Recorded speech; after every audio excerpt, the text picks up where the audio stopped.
Mi nuera me presentó a su familia como cerdo gordo. El padre de ella se puso pálido al reconocerme. La mujer con la que mi hijo esperaba un niño era mi hija, a quien abandoné. Yo se la entregué a él en el pasado.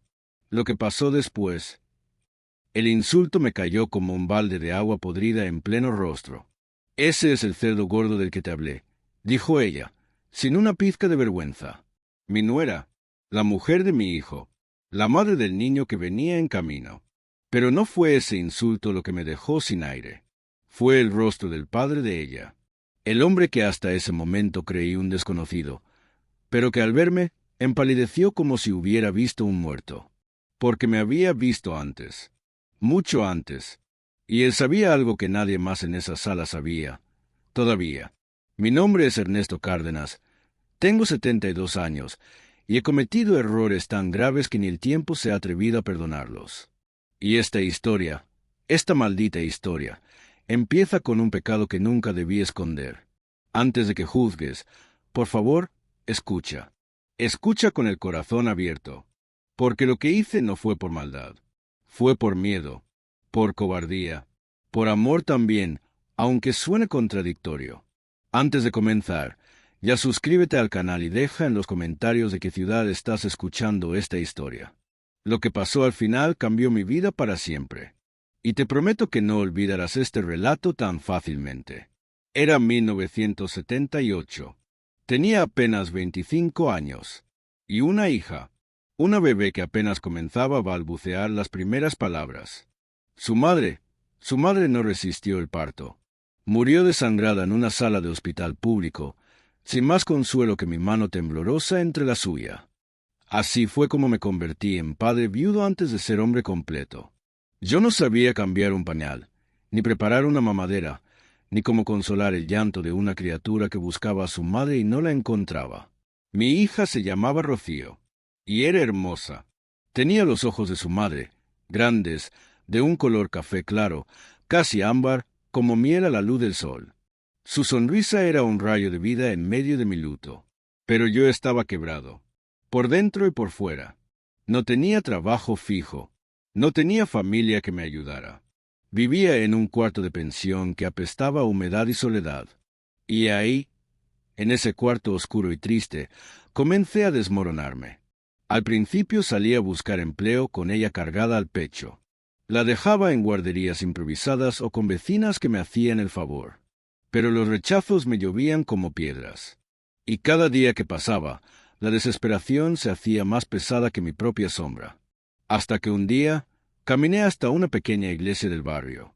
Y afuera, sentado en la vereda, con Rocío dormida entre mis brazos, me derrumbé. Lloré. Lloré como un niño, como nunca antes había llorado. El mundo me quedaba grande. La responsabilidad me ahogaba. Y ella no merecía un padre como yo. Fue entonces cuando se me acercó una pareja mayor. Él era alto, de voz suave, con manos grandes como ramas de árbol. Ella tenía una sonrisa dulce y ojos tristes. Me preguntaron si necesitaba ayuda. Les conté, entre sollozos, mi historia. No toda, solo la parte que podía contar sin romperme por completo. Y ellos me ofrecieron algo que parecía un acto de misericordia. «Podemos cuidarla», dijo la mujer, «solo hasta que te pongas de pie. Tendrás donde dejarla segura», agregó él. «Nosotros no tenemos hijos, pero siempre soñamos con uno». Acepté. No fue fácil. Sentí que me arrancaban el alma de los brazos. Pero Rocío se fue con ellos. Y con el tiempo, yo me fui alejando. Primero fueron visitas cada 2 semanas. Luego una vez al mes. Después, nada. No fui más. La vergüenza me consumía. ¿Qué clase de hombre abandona a su hija? ¿Qué clase de padre firma su propia cobardía con un «gracias» y un «cuídenla por mí»? Pasaron los años. Muchos años. Me mudé de ciudad. Conseguí trabajo. Conocí a otra mujer. Tuve otro hijo. Lo crié como pude. Intenté ser mejor padre de lo que fui con Rocío. Pero nunca hablé de ella. Era mi secreto más oscuro. Una cicatriz que oculté bajo capas de rutina, silencios y remordimiento. Hasta que un día mi hijo me presentó a su novia.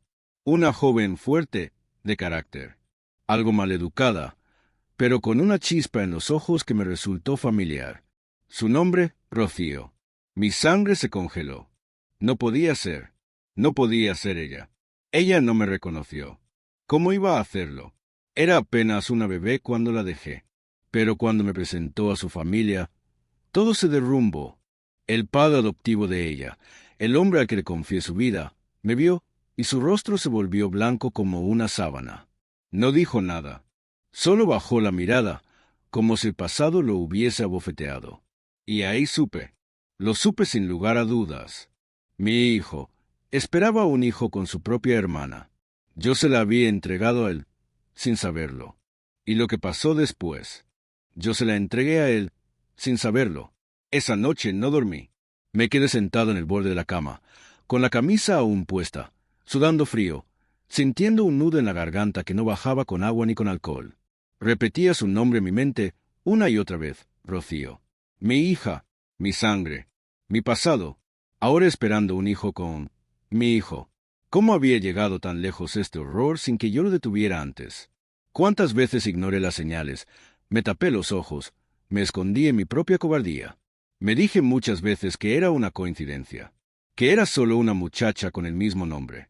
Pero el rostro del hombre que la crió, el mismo que se la llevó de mis brazos cuando era apenas una niña, me había confirmado lo que temía. Ese era el mismo hombre. Y ella, sin saberlo, era mi hija. El día siguiente fue peor. Intenté hablar con mi hijo, decirle algo, cualquier cosa. Papá, ¿qué pasa? Estás muy callado, me dijo mientras tomábamos un café en la cocina. Lo miré, tan joven, tan ilusionado, con esa sonrisa torcida que heredó de mí. ¿Desde cuándo están juntos tú y Rocío? Pregunté, haciendo un esfuerzo por mantener la voz firme. 1 año y medio ya, respondió con orgullo. La conocí en la universidad. ¿Te conté? Asentí en silencio. Sentía que el corazón me latía en los oídos. ¿Y no sabes nada de sus padres? Dije, midiendo cada palabra. Solo lo que ella me contó, que fue adoptada por una pareja muy buena. No le gusta hablar del tema. Nunca conoció a sus padres biológicos. Ahí fue como si una lanza me atravesara el pecho. Mi hija, ni siquiera sabía que había sido abandonada. Ni siquiera tenía mi nombre en sus recuerdos. Solo el vacío. Y ahora estaba unida por la sangre al hijo que yo crié. Durante los días siguientes, la tensión me devoraba. El secreto me hervía por dentro. Cada vez que los veía tomados de la mano, cada vez que hablaban del bebé que venía en camino, sentía que me tragaba una piedra. ¿Qué debía hacer? ¿Cómo se le dice a un hijo que la mujer que ama es su hermana? ¿Y cómo se le dice a una hija, a la que abandonaste, que tú eres ese fantasma al que ha odiado toda la vida, y que encima has permitido que caiga en algo tan monstruoso? Quise hablar con Rocío. Solo con ella. La cité en un café discreto, con la excusa de querer conocerla mejor. No sabía que eras tú, le dije apenas se sentó frente a mí. ¿Cómo dices? Frunció el ceño. Respiré hondo. Me temblaban las manos. Tú eres Rocío, hija de Laura Mendoza. Ella se quedó en silencio. Su mirada se endureció, como si algo dentro de ella se hubiese encendido. ¿Quién eres tú? Preguntó, cruzando los brazos. Soy Ernesto Cárdenas. El silencio se volvió espeso. Podía oír el tic-tac del reloj del local como si estuviera dentro de mi cabeza. Ese nombre, susurró. Lo escuché una vez. Mi madre adoptiva lo mencionó cuando pensaba que dormía. Bajó la mirada. ¿Tú eres? Asentí con los ojos llenos de lágrimas. Soy tu padre. Y ahí se rompió todo. Si estás disfrutando esta historia, suscríbete al canal y dale me gusta para que más personas puedan escucharla. Ella se levantó de la silla tan rápido que la tiró al suelo. ¡Mentiroso!, gritó. Tú me abandonaste. Tú. Las miradas en el café se posaron sobre nosotros, pero a mí no me importaba. Sí, lo hice, y lo he lamentado cada día desde entonces. Ella lloraba, gritaba, me golpeó el pecho con las manos. Me insultó, me escupió, y yo no hice nada. Solo la dejé, porque me lo merecía, porque eso era solo una fracción del dolor que le causé. Y ahora vienes a decirme esto. Ahora estoy embarazada. Voy a tener un hijo con mi hermano, Por tu culpa. La frase rebotó en las paredes del local como un disparo. Quise abrazarla. Quise arrodillarme. Quise desaparecer. No lo sabía, Rocío. Te juro que no lo sabía. Hasta hace unos días, yo no sabía que eras tú. Ella temblaba. Se llevó las manos al vientre. Su cuerpo entero era un temblor de rabia, dolor y miedo. No me hables nunca más, dijo, con voz rota. No te acerques. No quiero saber nada de ti. Ni tú ni él volverán a verme. Y se fue, sin mirar atrás. Esa noche bebí como no lo hacía desde mi juventud. Me encerré en casa. No respondí llamadas. No encendí la luz. Solo lloré, bebí, vomité y volví a llorar. Había destruido 2 vidas. 3, con la que venía en camino. Mi hijo me llamó, pero no atendí. No sabía si ella le había contado. No sabía si ya lo sabía todo. Y no tenía fuerzas para enfrentar su mirada. Mi alma estaba en ruinas. Pero lo peor aún estaba por venir. Porque un par de días después, recibí una carta. Una carta que cambiaría para siempre todo lo que yo pensaba saber. Recibí una carta. No venía con remitente. El sobre era simple, blanco, sin timbres ni sellos, como si alguien lo hubiera dejado a mano en mi buzón durante la madrugada. Cuando lo tomé, mis dedos temblaban tanto que tardé varios minutos en abrirlo. Adentro, una hoja escrita a mano. Con tinta azul, letra firme. Y sin rodeos. Tú no sabes la verdad completa. Y si te atreves a buscarla, descubrirás que lo que destruiste tal vez no era tan irremediable. Eso decía el primer párrafo. Al principio pensé que era alguna broma cruel. Quizás alguien que había escuchado la discusión en el café, o algún conocido del pasado que buscaba hacer daño. Pero seguí leyendo. Rocío no es tu hija biológica. Laura te mintió. Siempre lo hizo. Sentí que la tierra se abría debajo de mis pies. La carta continuaba con detalles que solo alguien muy cercano a Laura podría conocer. Fechas, lugares, descripciones de aquel parto solitario en el hospital y una verdad que me destrozó por segunda vez. Laura había quedado embarazada tras una agresión y nunca te lo dijo. Te hizo creer que la niña era tuya porque no soportaba cargar sola con esa vergüenza. Me eché hacia atrás. La silla crujió. El pecho se me cerró como si alguien me apretara el alma con una mano helada. ¿Y si era cierto? ¿Y si toda mi culpa había sido en vano? Leí la carta una y otra vez. Busqué alguna firma. Nada. Solo una postdata. Si quieres respuestas, ve al cementerio de San Felipe, tumba 42B, este sábado al mediodía. No vayas solo. La leí unas 5 veces. El cementerio de San Felipe estaba en otra ciudad, a más de 200 kilómetros de donde vivía. No era un sitio donde yo hubiera estado antes. Pero el nombre me sonaba. Algo en mí se removió, como una memoria antigua, enterrada. Durante los días siguientes, no pude pensar en otra cosa. La carta quemaba en el bolsillo de mi camisa como si tuviera fuego. Dormía con ella bajo la almohada, por miedo a que alguien la robara, como si fuera un tesoro o una bomba a punto de estallar. ¿Y si era cierto? ¿Y si Rocío no era mi hija? ¿Y si había condenado 2 vidas con un silencio que no tenía razón de ser? Pero también había otra pregunta, más oscura. ¿Y si era mi hija y alguien solo estaba jugando con mi dolor? El sábado llegó. Y fui. No llevé a nadie. No tenía a quién llevar. Mi hijo no me hablaba. Rocío me odiaba. Y la mujer que compartía mi vida hacía tiempo había dejado de intentar comprenderme. Tomé un autobús de madrugada. Me bajé en una estación vacía, con el cielo gris y un viento que cortaba los labios. El cementerio de San Felipe era antiguo, lleno de árboles secos, lápidas rotas y cuervos que parecían guardianes del pasado.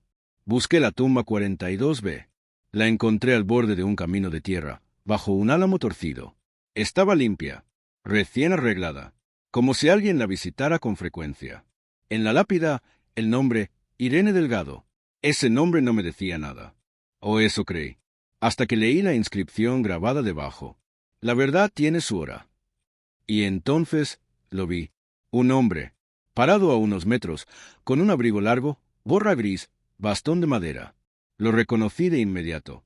Era él, el padre adoptivo de Rocío. Me acerqué despacio. Mis piernas temblaban como si cada paso me pesara el doble. ¿Fuiste tú quien escribió la carta? Le pregunté. Asintió en silencio. Su mirada no era dura. Era triste. ¿Quién era Irene Delgado? Pregunté, señalando la tumba. La enfermera que atendió a Laura la noche del parto, respondió él. Mi hermana.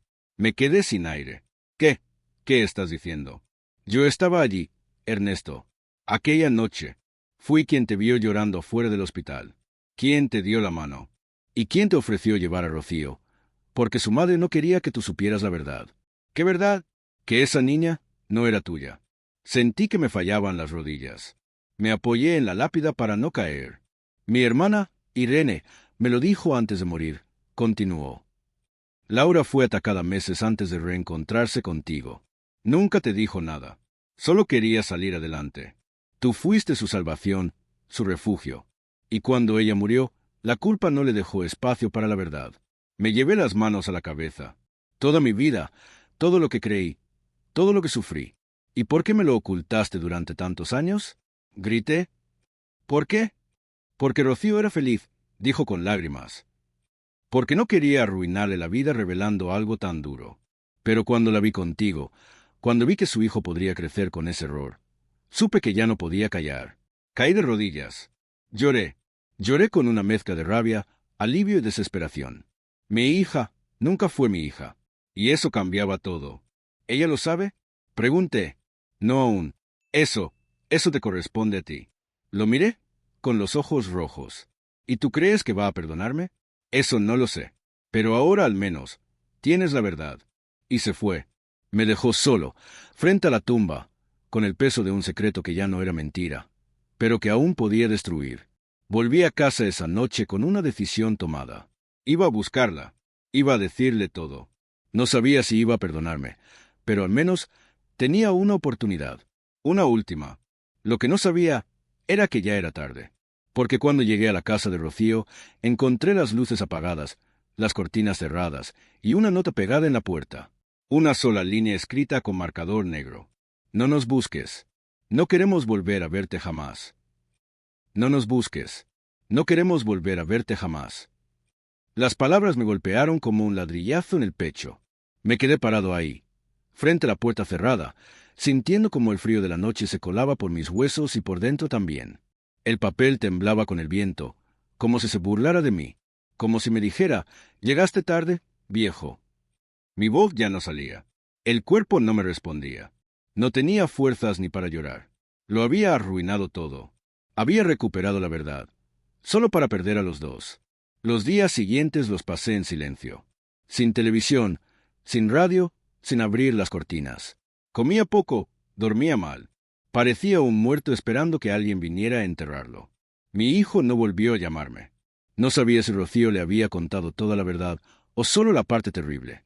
Tal vez él pensaba que yo era un enfermo, un monstruo, un viejo degenerado que había causado una tragedia incestuosa por puro descuido. No lo culparía si así fuera. Y sin embargo, yo ya no podía quedarme quieto. No después de saber lo que sabía. Tenía que encontrar una forma. Una última oportunidad. No para mí. Ya no buscaba perdón. Ni redención. Solo quería evitar que ese niño, mi nieto, aunque ya no supiera de qué lado, creciera bajo una mentira.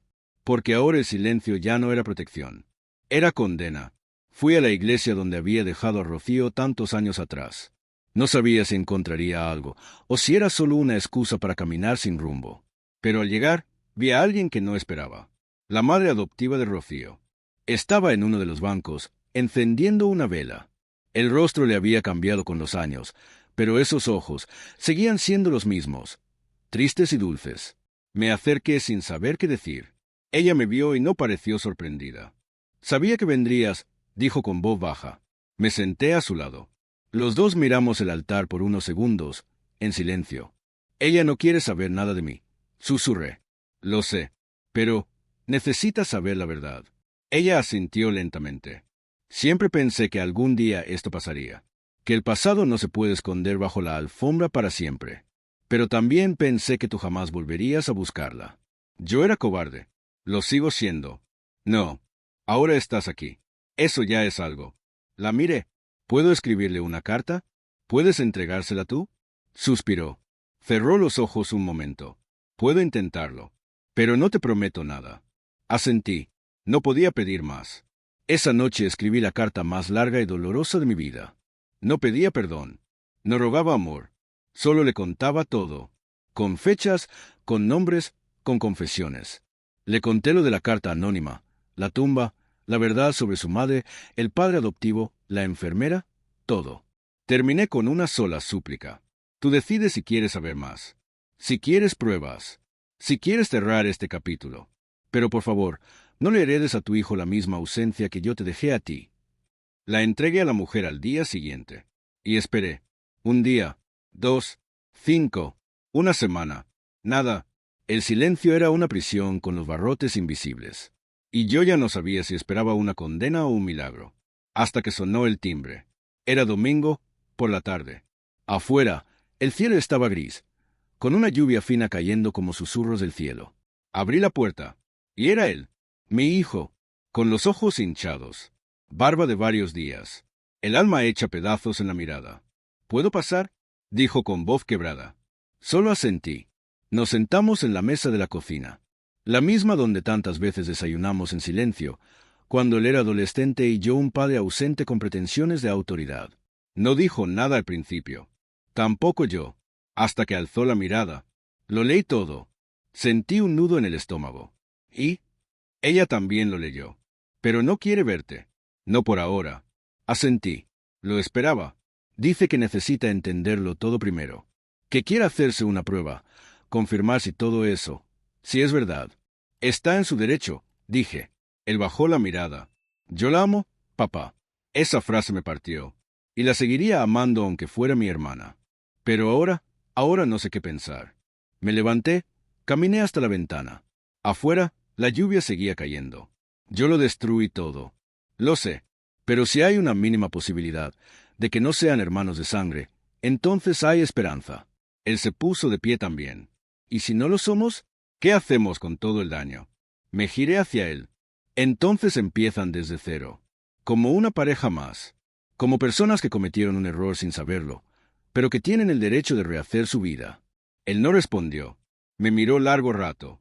Y luego, sin decir una palabra más, me abrazó.